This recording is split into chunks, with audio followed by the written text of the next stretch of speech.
Herkese salam. Mən bugün sizinlə 9 və 11-ci sinif buraxılış imtahanına necə hazırlaşmaq lazımdır? Əgər özümüz hazırlaşırıqsa günlərimizi, aylarımızı necə bölməliyik ki, imtahana tam hazır olaq? Onun haqqında ətraflı məlumat vermək istəyirəm.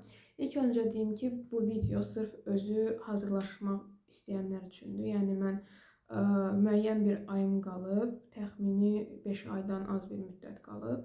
Və mən bu 5 ayı necə dəyərləndirim ki, heç olmasa imtahandan 50-60 bala yaxın bir bal yığım.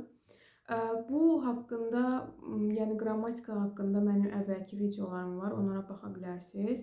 Təbii ki, videoların artı növbəti həftələrdə, aylarda gözlənilir. Hal-hazırda mənə çox sayda suallar gəlir ki, mən özüm hazırlaşmaq istəyirəm, amma vaxt azdır, bilmirəm nədən başlayım, necə başlayım.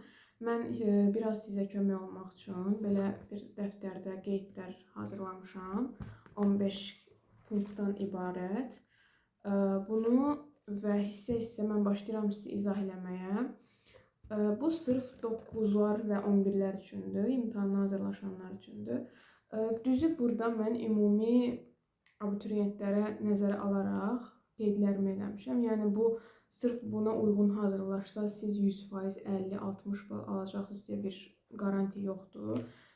Bu garanti sizin əsasən məsuliyyətinizdən və çalışqanlığınızdan asılıdır. Mən sizə 100% əmin edə bilmərəm ki, buradakı hamısını eləsəz 100% imtahandan yaxşı nəticə göstərə bilərsiniz. Yox, hər kəsin özündən asılıdır. Amma ki, buradakı qeydlər sizə sırf lazım olacaq qeydlərdir ki, mən müvəqqəti, yəni qısa müddətli ayımı necə produktiv keçirə bilərəm və necə imtahana hazırlaşa bilərəm. Birinci hissədə mən yazmışam ki, lüğət öyrənmək, yəni sinif-sinif. Mütləq və mütləq siz lüğət öyrənməlisiniz. Lüğət öyrənməsəz, yəni heç bir şey əldə eləmək olmur. Və müddət də az qalıb deyə mən sizə deyə bilmirəm ki, məsələn, bir sözə aid 5 dənə cümlə yazın, ya da ki, bir sözə aid 3 dənə cümlə qurun. Elə bir şey çətindir. Biz nəzərə alsaq ki, 5-ci sinifdən yuxarıya qədər, yəni 11-ci sinif imtahanını verəcəksə 11-ə qədər, 9-cu sinif verəcəksə 9-a qədər öyrənmək lazımdır. Orada da az söz deyil, yəni bir xeyli söz var. Siz ancaq məcburi şəkildə hər gün 1 səhifə, 2 səhifə öyrənərək irəli gedə bilərsiniz. Siz təsəvvür edin ki, lüğət öyrənməsəz, nə reading yaza bilərsiniz, nə listening eləyə bilərsiniz, nə essay yaza bilərsiniz. Hətta o short tekstləri var, 9-cu sinifə düşür. Onları belə yazmaqda çətinlik çəkə bilərsiniz.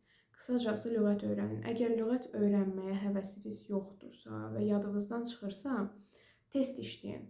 Məsələn, definition testləri var. Siz tutaq ki, big sözü nədir, bilmirsiniz. Yəni, məncə böyük ehtimal ki, hamı bunu bilir. Tutaq ki, bilmirsiniz və orada sözün mənası var, definition olaraq. Onu uyğunlaşdırdıqda və araşdırdıqda sizin avtomatik yadınızda qalır ki, big nə deməkdir. Amma lüğət öyrənməyin tək yolu əzbərləməkdir. Yəni, qısa müddətli də olsa əzbərləyin. Daha sonralar artıq imtahanı verəndən sonra, biraz rahatlaşandan sonra istədiyiniz yollarla, taktika ilə öyrənə bilərsiniz. Bu bizim birinci punktumuzdur. İkinci, hər həftə sınaq işləmək. Hər həftə sınaq işləmək nə deməkdir? Yəni ki, siz bütün həftəni, zaten müəyyən biz bilirik ki, hər həftə hər hansı bir kursun sınağı olur. Bu olsun dəyər kursu, bu olsun güvən və ya hədəf, nə bilim, Kaspi, yəni istənilən bir kursun hər həftə buraxılış və ya blok sınaq imtahanı olur. Siz onları elektron versiyasını Telegram kanallarından əldə edə bilərsiniz. Həm də mənə də yaza bilərsiniz, mən də sizə göndərə bilərəm, problem deyil. Mütləq hər həftə siz sınaq işləyin. Mövzuda xəbəriniz olmasa belə gözünüz alışır ki, sizi imtahanda nə gözləyir. Yəni, bir var imtahana belə gedirsiniz, bu nədir, baxırsınız belə. Bir də var ki, bilirsiniz ki, artıq sizə nə düşəcək, hansı formada düşəcək. Məsələn, tutaq ki, birinci listeningdir, sonra qrammatikadır, sonra short textdir, sonra reading, sonra essaydir. Yəni, qısa olaraq gözünüz alışır ki, imtahanda sizi nə gözləyir. Və siz artıq baza olaraq bilirsiniz ki, Listening 4 sualdan, 5 sualdan, qrammatika 13, 14. Yəni belə bir təxmini görüşünüz olur ki, sınaqda imtahanda sizi nə gözləyir. Mütləq ki, hər həftə sınaq işləyin. O sınaqların Telegram kanalına istəsəz mütləq rəylərdə yazın, mən sizə göndərim. Və ya mənim nömrəmə də yaza bilərsiniz. Mən sizə bütün bu vaxta qədər keçirilmiş sınaqların elektron versiyasını göndərə bilərəm. Üçüncü mövzu nədir? Üçüncü yerdə yazmışam mövzu sınaqları. Mövzu sınaqları nə deməkdir? Tutaq ki, siz bugün isimə aid bir test işlədiniz. İsimi öyrəndiniz, qrammatikasını, testini işlədiniz. Qaldı sizə mövzu sınağı işləmək. Mövzu sınağı da eyni ilə belə bir testlərdir. Məsələn, nouns. Yəni isimə aid sırf testlərdir. Bu test 30 ədəddir. 30 dənədir. Yəni siz qısacası bunu işləyirsiniz və artıq bilirsiniz ki, noun sizdə necə yadınızda qalıb. Yəni nəyi zəif bilirsiniz, nəyi yaxşı bilirsiniz. Zəif bildiyiniz bir noun qrammatikasını siz təzədən müəyyən bir testdən işləyib gücləndirə bilirsiniz. Yəni qısacası mütləq təkcə noun yox, baxın artiklında mövzu testi var və quantifiers, if-you, a lot of olan qrammatika, reflexive and reciprocal pronouns, baxın bunun da var mövzu sınağı, and personal and possessive pronouns cavabları da var. Bunları mən hardan əldə eləmişəm? Təbii ki, Telegram kanallarından. Bunlar mənim deyil, Gülçin Aliyeva adlı bir müəllimindir. Çox da yaxşıdır. Tövsiyə eləyirəm. Mütləq ki, sınaqlara, yəni mövzu sınaqlarına nəzər yetirin. Və bunları da həm kserokopiya eləyib yaza bilərsiniz, həm də ki, adi elektron versiyanı açıb, oradan cavablarını yaza bilərsiniz. Ən sonunda da cavablarını yoxlaya bilərsiniz. Təbii ki, yazandan sonra yoxlayırsınız cavablarını. Daha sonra nədir? Listening sınaqdan işlə. Bu nə deməkdir? Siz tutaq ki, listening bilmirsiniz necə işləmək lazımdır və ya reading bilmirsiniz necə işləmək lazımdır. Həmin o dediyim həftəlik sınaqları açırsınız, elektron versiyasını. Baxırsınız ki, tutaq ki, bu həftə Güvən nəşriyyatı listeningə nə salıb? Sadəcə baxırsınız. Həmin o listeningin dinləməsi həmin o sınağın altında olur, yəni. Sınağı paylaşırlar və sınağın altında da dinləmə olur. Siz basırsınız, elə listeningə qulaq asmış olursunuz. Mən nümunə kimi göstərim sizə. Məsələn, elə sınaq var ki, məsələn, bu 9-cu sinifdir və kimindir bu? Aynura Həmidova. O xanımın, o müəllimin sınağıdır, yəni özü hazırlayıb və Telegramdan tapmışam. Bu QR kodu skan eləyirsiniz, listening avtomatik açılır. Siz başlayırsınız bunu işləməyə. Yəni burada çətin bir şey yoxdur. Toplunun arxasından da işləyə bilərsiniz sınaqları. Amma ki siz sırf buradan işləsəz daha yaxşı olar. Çünki bunlar işlənmiş mövzulardır, yəni təxmin edilmiş mövzulardır ki, tutaq ki, imtahana belə bir şey, belə bir mövzu düşə bilər. Topludan da düşür əksər hallarda, amma ki, həftəlik sınaqlardan işləmək daha yaxşıdır. Bir var toplunu siz işləmişsiniz, qutarmısınız. Yanvar ayında yenə başlayırsınız toplunun arxasından işləmək. Bu artıq təkrar olur və adam sıxılır istər-istəməz. Hər həftə bir müxtəlif sınaq işləyəndə sizdə artıq bazada qalır ki, bu həftə mən nəyin listeningini işlədim və növbəti həftə mən listeningə daha necə cavab verə bilərəm. Belə müxtəlif testlər işləyəndə daha yaxşı yadda qalır. Listening qeyd elədim. Yəni listeningi təsəvvür edin, siz 9-cu sinifsiz ya da 11-ci sinifsiz, heç başlamamısınız listeningə və vaxtınız da yoxdur ki, başlayasınız sıfırdan listening necə işlənilir, listening necə yazılır. Ona da vaxtınız yoxdur. Ən son variant olaraq həftəlik sınaq listeninglərini işləyin. Listening işləməyin ən asan yolunu mən kanalımda bir video var. Orada izah eləmişəm. İstəsəz ora baxa bilərsiniz. Yəni ki, tutaq ki, siz bilmirsiniz necə listening işləyəsiniz. Heç bir məlumatınız yoxdur. Ən azından o videoya baxaraq 1 və 2 düz variantı seçə bilərsiniz. İndi 100% mi belə olur? Yox, amma əksər hallarda mənim dediyim taktikalarla hardasa 1 bal, 2 bal almaq olar. Son versiya kimi. Aha, bu listening belə. Reading sınaqdan işlə. Reading sınaqdan işlə nədir? Eyni ilə listening kimidir. Siz tutaq ki, heç vaxt reading işləməmisiniz. Yəni reading nədir? Mətni oxuyursunuz, mətnə uyğun cavablar verirsiniz. Heç vaxt işləməmisiniz və bilmirsiniz necə işlənilir. Ona görə siz mütləq həftəlik sınaqları açın, baxın, görün reading olaraq nə düşüb. Elə də böyük mətnlər düşmür düzü. Məsələn, baxın, belə bir şey. Bu 9-cu sinif, bayaqkidir. Baxın, bu readingdir. Bunu oxuyursunuz, sonra başlayırsınız testini işləməyə. Hətta elə bir testlər olur ki, siz heç mətni oxumağa ehtiyac olmur. Bildiyiniz bir mövzu olur. Məsələn, internet, məsələn, musiqi. Bunun haqqında oxumağa çox ehtiyac görmürəm. Elə siz dərhal 2-ci, 3-cü suallardan başlasaz, təxmini beyninizdə bir fikir formalaşır ki, bu mövzu nə haqqdadır. Amma məsləhət odur ki, bir dəfə heç olmasa oxuyun. Əgər yox, vaxtınız azdır, imtahan stresi və imtahan vaxtı az qalıb qutarırsa, yenə də siz başlayın ikinci sualdan, heç vaxt birinci sual, mətnin əsas mənasından heç vaxt başlamayın. Onu siz tapana qədər imtahan bitmiş ola bilər. Həmişə başlayın 2, 3, 4, ən sonunda gəlin mətnin əsas mənasını tapın. Bunun haqqında da videom var. Reading mətnini oxumadan necə işləmək olar? Buna da baxa bilərsiniz. Qısacası, ümumi olaraq yenə də reading heç eləməmsinizsə, imtahana az qalıbsa, sınaqlardan işləyin. Ən yaxşı versiya odur. Sonra esse hər şəkillərə necə versiya varsa yazmaq. Bu nə deməkdir? Yəni ki, siz harda şəkil görürsünüz, başlayın esse yazmağa. Bu sırf 9-cu siniflərə aiddir. 11-ci siniflər, yəni 2026-cı ildə imtahan verəcək olan 11-ci siniflərə esse düşmür. Şəkil, 3 dənə şəkil və təsvir eləmək düşmür. İndi birazdan deyəcəm nə düşür 11-ci siniflərə. Sırf 9-cu siniflər harda şəkil görsəz, başlayın onu təsvir eləməyə. Fərqi yoxdur. Səhvdir, düzdür, ya qrammatik cəhətdən, cümlə quruluşu cəhətdən səhvdir. Əsas odur ki, başlayın. Siz başlamamısınızsa, yəni ümumiyyətlə heç esse yazmamısınızsa, mütləq başlayın. Nə gördünüz, təsvir eləyin. Tutaq ki, siz elə yolda gedəndə də görürsünüz ki, məsələn, uşaq var, avtobus gözləyir, adam var. Başlayın onu ingiliscə fikirləşməyə. Sözləri bilməsəniz belə, tutaq ki, gözləmək sözünü bilmirsiniz, amma adam sözünü bilirsiniz.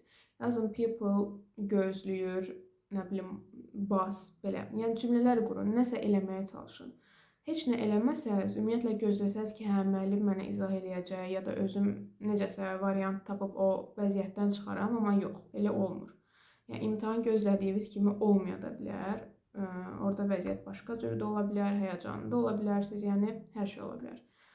Ona görə siz indidən başlayın gördüyünüz hər şeyi ingiliscə düşünməyə. Adi qabağınızda stəkan varsa belə, onu da ingiliscə düşünün, təsvir eləyin. Rəngini, formasını, nə bilim, içində nəsə olduğunu, hər şeyi ingiliscə təsvir eləyin. Artıq sizdə asta-asta oturacaq ki, gördüyünüz şəkli necə təsəvvür eləmək lazımdır. Siz bir dəfəlik başlasaz o 3 dənə şəkli görməyə və oradan sonra siz cümlə qurmağa çalışsaz, artıq vaxt getmiş olur. Elə indidən ən primitiv, ən sadə bir şey. Masanın üstündə məsələn gül var. Gülün başlayın. This is a flower. This flower color is blue. And this flower smells so good. Yəni belə qısa-qısa cümlələr yazın. Təbii ki, imtahanda belə yazsa sizə bal yazmayacaqlar. Amma yenə də nəsə eləməyə çalışın mütləq. Mütləq ki, nəsə yazmağa çalışın. Sonradan əgər hazırlığa gedirsinizsə, müəllim sizə dəstək olacaq, daha yaxşı esselər yaza biləcəksiniz. Yox, əgər getmirsinizsə hazırlığa, bu esseyi necə yazmaq lazımdır, onunla da bağlı mənim başqa bir, yəni ayrı bir videom var, ona da baxa bilərsiniz. Ümumiyyətlə çalışmışam kanalımda hər bir bölməyə aid ayrı bir video olsun. Bu ümumi bir videodur. Hamısının ayrı-ayrı izahları var mənim kanalımda, oradan baxa bilərsiniz. Başqa, yəni bu esse barədə bu. Şifahi qrammatika testləri et. Yəni 7-ci odur ki, şifahi qrammatika testləri et. Şifahi qrammatika testləri et deyəni nəyi nəzərdə tutmuşam? Tutaq ki, siz bugün test eləməyə həvəsiniz yoxdur. Yorulmusunuz. Axşamdır, saat 2-dir, 1-dir. Götürürsünüz bunu, random bir mövzu seçirsiniz. Açdınız belə. Məsələn, mənə düşdü. İndi hələ düşmədi. İndi lüğət düşüb. Yenə də məsələn açıram. Məsələn, düşdü mənə ki, lüğət damısı burada. Məsələn, tense forms düşdü. Tutaq ki. Tense formsun qaydasını yadınıza salırsınız. Niyə böyle? Tense formsun qaydasını yadınıza salırsınız. Yox, əgər keçməmisinizsə, gedirsiniz arxalarda hansısa bir noun məsələn. Noun. Yəni bunu böyük ehtimal ki, keçmisiniz. Hazırlığa getməsəz belə artıq məncə bilirsiniz. Çünki noun ilk keçilən mövzulardan biridir. Bilmirsinizsə, öyrənirsinizsə, ilk dəfə də öyrənirsinizsə, bununla da bağlı videom var. Lap aşağıdadır. Buna da baxa bilərsiniz. Tapmasaz yazarsınız, mən sizə linkini göndərərəm. İlk suala baxırsınız və məsələn, choose the line of compound nouns. Compound nouns nədir? Mürəkkəb isimlər. Səsli şəkildə oxuyaraq variantı tapırsınız. Adicə uzanmışsınız kravatda, götürdünüz bunu belə qatladınız, qəşəng. Oturdunuz, baxdınız, tapdınız variantı. Məsələn, burada bu olmaz, çünki shift var, shift düzəltmədir. Nə bilim, burada bu olmaz, məsələn, ment var, olmaz. Belə izah eləyə özünüzə, səsli şəkildə amma. Başlayırsınız variantları tapmağa. Çox yox, 10 dənə tapın, yoruldunuz, istirahət edin, yenə ardını başlayın. Məsələn, hər testdən oturub 100 dənə, 50 dənə belə bir şey eləməyin. Məsələn, mixed testin alından 30 dənədir. Siz 15 dənəsini eləsəz, bəs eləyər sizə.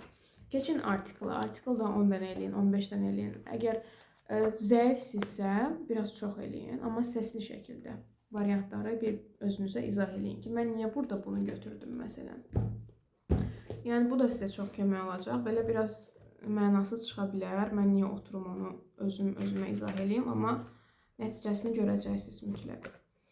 8. Sinif yoldaşlarının səhvlərini ona izah et. Bu təkcə sinif yoldaşı yox, bu hazırlıq yoldaşınız da ola bilər, öz səhvləriniz də ola bilər. Tutaq ki, siz hazırlığa getmirsiniz, amma məktəbə ki gedirsiniz. Məktəbdə yaxın dostunuzun bir səhvi çıxıb, hazırlığa gedib və ingilis dil dərsindəsiniz. Çıxırsınız lövhəyə, deyirsiniz ki, mən izah eləmək istəyirəm. Bildiniz və ya bilmədiniz, çıxın. Mütləq çıxın, yoxlayın. Çıxırsınız, testi götürürsünüz əlinizə, başlayırsınız izah eləməyə, səhv olsa müəllim düzəltər. Burada bir böyük qəbahət yoxdur. Düz olsa da lap gözəl. Həm müəllim bilir ki, siz bilirsiniz, həm sinif yoldaşınıza kömək olursunuz, həm də özünüzdə təkrar kimi yadda qalır. Yəni, bu son 3 punkt şifahi qrammatika testi, sinif yoldaşlarının səhvini izah et və 9-cu isə onların izahına qulaq as. Yəni, siz izah elədiniz, keçim oturum və öz işimlə məşğul olum, yox. Siz onların da izahına qulaq asın. Çünki ola bilər ki, onlar səhv eləsin və siz o səhvi düzəltəndən sonra o qrammatika ömür boyu sizin yadınızda qalacaq. Öz səhvini düzəltmək biraz yadda qalan bir şey deyil. Halbuki siz qarşındakının səhvini düzəltəndə o ömürlük yadda qalır. Sizin yadınızda qalır, onun yadında qalmır. Yəni, səhviniz düzəltdiyiniz kişinin yadında qalmır. Ona görə mütləq çalışın ki, kiminsə səhvini düzəldəsiniz. Gözləməyin ki, o otursun, orada izah eləsin, mən də burada öz işimlə məşğulum, yox. Mütləq kiminsə səhvini düzəltməyə çalışın, hazırlıq yoldaşlarınıza izah eləməyə çalışın nəyisə. Hazırlıqdan sonra, dərsdən sonra yığışın, məsələn, deyin ki, bu günləri biz bu mövzunu bir-birimizə izah eləyirik, səhvlərimizə baxırıq, testləri izah eləyib, cavablarını tapırıq. Qısacası, kontaktda olun. Kim hazırlığa gedirsə, kimin bal potensialı yüksəkdirsə, mütləq ətrafında olun, bir-birinizə dəstək olun, kömək olun. İnanın ki, bu daha yaxşı nəticə olur. Nəinki özü tək hazırlaşan, özü oxuyan. Yəni, bir-birinizin səhvlərini düzəltin, onda daimi yaddaşı həkk olur. Bütün qaydalar, qrammatikalar, hər şey. Sonra 10. Şərti mütləq oxu. Şərti mütləq oxu deyəndə nəyi nəzərdə tutmuşam? Testin şərtini. Elə uşaq var ki, yəni %100 yaza bilər, çox da yaxşı bilir. Halbuki tələsir, şərti oxumur. Şərti oxumamaq insanı çox arxaya salır. Çünki şərtdə yazılır ki, choose the incorrect variant. Bu uşaq öyrəşib korrekt variantları götürməyə, ona görə avtomatik səhv olur. Incorrect səhv variantı seç deməkdir. Amma korrekt düzgün variantı seç deməkdir. Artıq sən şərti oxumayanda səhv, düz bildiyin qrammatikanı belə səhv yazmış olursan. Çünki şərt səndən başqa bir şey tələb eləyir. Qısacası şərti oxuyun. Bildiyiniz sual olsa belə, milyon faiz düz bildiyiniz sual olsa belə şərti oxumadan keçməyin. Sonra 11. Qrammatik qeydləri hər gecə təkrarla. Bu da eyni ilə nə deməkdir? Uzanırsınız, gecə yatırsınız. Patoloqa baxın, gözünüzü yumun və ya açın, fərqi yoxdur. O qrammatik vərəqi, qeydləri gözünüzün qabağına gətirin. Ehtiyac yoxdur səsli danışmağa. Gözünüzün qabağına gətirin, sadəcə düşünün. Məsələn, he, she, it, belə oxlar, is. Yəni, he, she, it-lə iz işlənir. I, we, you, they, I ilə am, we, you, they ilə are. Yəni, sadəcə gözünüzü yumun, təsəvvür edin bütün qrammatikaları. Təbii ki, yəni, o boyda qammatikanı siz yataraq, uzanaraq hamısını təkrarlaya bilməzsiniz. Sizə ən çətin olanları, biraz sizi narahat eləyən qrammatikalar gözünüzün qabağına gətirin və başlayın onları yaddaşınızda həkk eləməyə ki, göz yaddaşı kimi. Çünki insan göz yaddaşı olanda, yəni insanın bir var şuur yaddaşı, bir də var göz yaddaşı. Göz yaddaşı olmaq çox yaxşı bir şeydir. Ki, sən gözünü yumanda artıq gözünün qabağına gəlir qrammatika, o harda yazılmışdı, bunun yanında nə yazılmışdı, məsələn, bu nə ilə işlənirdi, belə. Ona görə göz yaddaşı, qammatikanın göz yaddaşını həkk eləyin ki, o sizə imtahanda çox kömək olacaq. Gözünüzün qabağında olacaq konspektlər. Məsələn, imtahana getmişsiniz, artıq sizin göz yaddaşınız var deyə təsəvvür edəcəksiniz ki, vərəqin o biri üzündə konspektlər var, rahat yaza biləcəksiniz. 12-ci nədir? Hansı sözü bilməsən yaz və araşdır. Hansı sözü bilməsən, tutaq ki, test işləyirsiniz, sınavlardan reading işləyirsiniz, listening işləyirsiniz və ya ümumiyyətlə dərsdəsiniz, bilmirsiniz. Müəllimdən soruşursunuz ki, müəllim filan söz nədir? Müəllim də sizə cavabını deyir həmsə. O da qaldı orada. Siz səhəri gün yenə həmin söz soruşacaqsınız, o biri gün yenə söz soruşacaqsınız. İmtahanda da gəlib təsadüfən o söz sizin qabağınıza çıxacaq və yenə bilməyəcəksiniz. Ən yaxşı halda qeyd eləyin, sonra soruşun. Soruşduqdan sonra tələffüsünü də yazın və tərcüməsini də yazın. Çünki siz o sözün tələffüsünü bilməsəniz, yəni həyat elə bir şeydir ki, siz bilirəm dediyiniz şeyi gətirir qabağınıza çıxarır. Və o anda şokda qalırsan ki, ax mən bunu bilirdim, necə bilmədim. Ən yaxşı halda tələffüsünü də yazın, çünki listeningdə qarşınıza çıxacaq həmin söz tələffüsü ilə. Siz onun tələffüsünü bilməsəniz, bilməyəcəksiniz hansı sözdür. Ən sonunda tərcüməsini yazın və o sizin yadınızda qalacaq. Bir dəfədə heç olmasa cümlədə işlədin həmin sözü. Müəllimdən xahiş eləyin və ya translate həmin sözlə bağlı bir cümlə yazırsınız və o sizin yadınızda qalır. Yəni, sözü müəllimdən soruşum, tərcüməsini desin, yazmayayım, elə bir şey yoxdur. İnanın ki, o söz dönüb dolaşıb yenə gəlib sizin imtahanınızda qarşınıza çıxacaq. 12. Hansı sözü, bunu dedim. 13. Səhvləri düzəlt. Səhvləri düzəlt nədir? Məsələn, test işləyirsiniz, lap gözəl. 50 dənə test işləyirsiniz, oradan çıxır 4 dənə səhv, 5 dənə səhv. Məsələn, müəllim də tutaq ki, deyir ki, səhvləri düzəlt. Sən də, ay müəllim, 50 dənə testdən 4 dənə, 5 dənə səhv çıxmağı normaldır da. Yəni, özün özünə təsəlli versən ki, mən 50 dənə test yazmışam, 45-i 46-sı düzdür, bu əla bir şeydir. Sən o səhvləri düzəltməsən, bu əla bir şey deyil. Sən o səhvləri mütləq düzəltməlisən. Düzəltmədiyin halda yenə digər imtahanda sənin qarşına çıxır. Yəni, bu təsdiq olunmayıb, yəni araşdırma nəticəsində təsdiq olunmayıb. Sadəcə mən hər dəfə görürəm və şahidi oluram ki, kim səhvini düzəltmirsə, deyirsə ki, mən bilirəm, bu asandır. Gəlir imtahanda həmin o şey onu tapır. Yəni, bu bilmirəm nədir, artıq enerjidir, nədir, onu bilmirəm, amma Gəlir tapır adamı. Qısacası səhvlərinizi düzəltin. Bir dənə səhv olsa belə düzəltin. Baxın, niyə səhv çıxıb? Çıxmaya da bilərdi. O boyda test işləmisiniz. Niyə 3 dənə səhv çıxmalıdır ki? Çıxmasın. 45-i 48-i düz çıxıbsa, yerdə qalan səhv çıxmamalıdır. Yəni bu ehtimalları da çalışın, yığışdırın. Səhvlərinizi düzəltin mütləq. Düzəltə bilmədiyiniz halda müraciət eləyin. Ya müəllimə, ya müəssib yoldaşlarınıza, ya hazırlıq yoldaşlarınıza. Amma açın dərhal cavabına baxın, bu niyə belə olub falan eləməyin. Ümumiyyətlə cavaba baxmaq bir mənası yoxdur. Elə uşaqlar deyir ki, ay müəllim, mən cavaba baxıram, sonra baxıram ki, bu belə olmalıydı, bu belə olmalıydı, bunu niyə belə götürüblər falan. Özünü bağladırsan. Çünki sən cavaba baxmaqdan artıq şuur altında oturur ki, mən baxdım cavaba, bu sual mənə maraqlı deyil, bildim niyə belədir. Amma yox, o elə deyil. Sən onu baxıb düzəltməsən, o sənin beyninə oturmayacaq ki, o niyə səhv çıxmışdı, sən niyə onu səhv eləmişdin. Və bu səhvləri düzəltəndə də bəzən olur ki, uşaq görür, mən bunu bilirdim axı, mən B yazmaq istəmişəm, C yazmışam, ya sürüşdürmüşəm, ya nə bilim, orada bildiyim şeyi səhv eləmişəm. Baxın, ona görə səhvləri düzəltin ki, imtahanda da bildiyiniz şeyləri səhv eləməyəsiniz. Qısacası, səhvləri düzəltin. 14. Yeni lüğət öyrəndikdə keçmişi təkrarla. Yəni ki, siz tutaq ki, bugün 8-ci sinifin unit 1-ni öyrənirsiniz. O demək olmur ki, 7-ci sinifi təkrarlamayasınız. Mütləq bir dənə arxaya çevirirsiniz, təkrarlayırsınız, keçirsiniz qarşıya. Unit 2-ni öyrəndiniz, keçirsiniz, təkrarlayırsınız, o birisini təkrarlayırsınız, keçirsiniz qarşıya. Yəni, hər dəfə bir səhifə öyrənəndə arxadakı bir səhifəni təkrarlayın. Qabaqdakı bir səhifəni öyrənəndə ondan əvvəlkini də təkrarlayın. Yəni, təkrarlamadan yeni söz öyrənməyin. Əks halda yadınızdan çıxacaq. Və 15 sonuncu, özünə inan, pozitiv və güclü qal. Bu ən əsas punktlardan biridir. Niyə? Çünki insan özünə inanmasa, heç bir şeyə nail ola bilməz. Siz birinci özünüzə inanın ki, ətrafdakılar da sizə inansın. Ay nə bilim, filan kəs məndən çox yazdı, ay nə bilim, belə olmalıydı, elə oldu. Bunları heç düşünməyin. Ən birinci özünüzə inanın.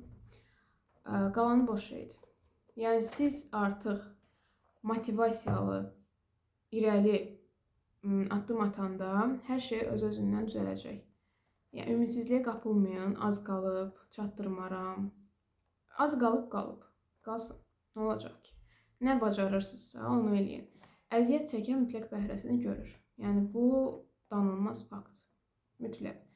Çox əziyyət çəkən yaxşı bəhrəsini görür, biraz əziyyət çəkən biraz görür, heç əziyyət çəkməyən isə qalır yerində. Pozitiv və güclü qalın. Siz həmişə güclü qalmalısınız, həm beyin cəhətdən, həm fiziki cəhətdən. Çünki istər-istəməz telefon arxasında olursunuz və ya hazırlıqlara gedirsiniz. Həm enerji sərf edirsiniz, həm də beyninizdən enerji sərf edirsiniz. Fiziki və beyni olaraq, zehni olaraq enerji sərf edirsiniz. Ona görə həmişə çalışın ki, bədbinliyə qapılmayın. Məsələn, bu həftəki sınavdan az yazmışam, gələn dəfə də belə olacaq deyə bir şey yoxdur. Həmişə müsbətə fokuslanın, həmişə hər şeyin yaxşısına fokuslanın və başqalarına fikir verməyin. Əsas öz yolunuzla gedin. Heç kimə fikir verməyin. Sizə necə rahatdırsa, siz necə eləmək istəyirsinizsə, həmişə onları eləyin. Başqalarının məsləhətinə qulaq asın. Məsələn, tutaq ki, kimsə sizə məsləhət verir ki, bunu bugün işlə, məsələn, bu axşam bütün gün yatma bunu işlə, sabahdakı durub bunu işləyərsən. Olur bəzən uşaqlar deyir ki, mən müəllim ancaq gecə işləyirəm, məsələn. O birisi də ona deyir ki, gecə adam işləyər, gecə adam yatar. Yəni, heç kimə qulaq asmayın. Hərənin öz bədəni var, hərənin öz beyni var. Kimə necə rahatsa elə işləsin. Kim istəyir gecə 5-də, 6-da işləsin. Kim istəyir səhər 9-da, 8-də dursun. Sizə necə rahatsa elə eləyin. Məsləhətə qulaq asın, amma son qərarı özünüz verin.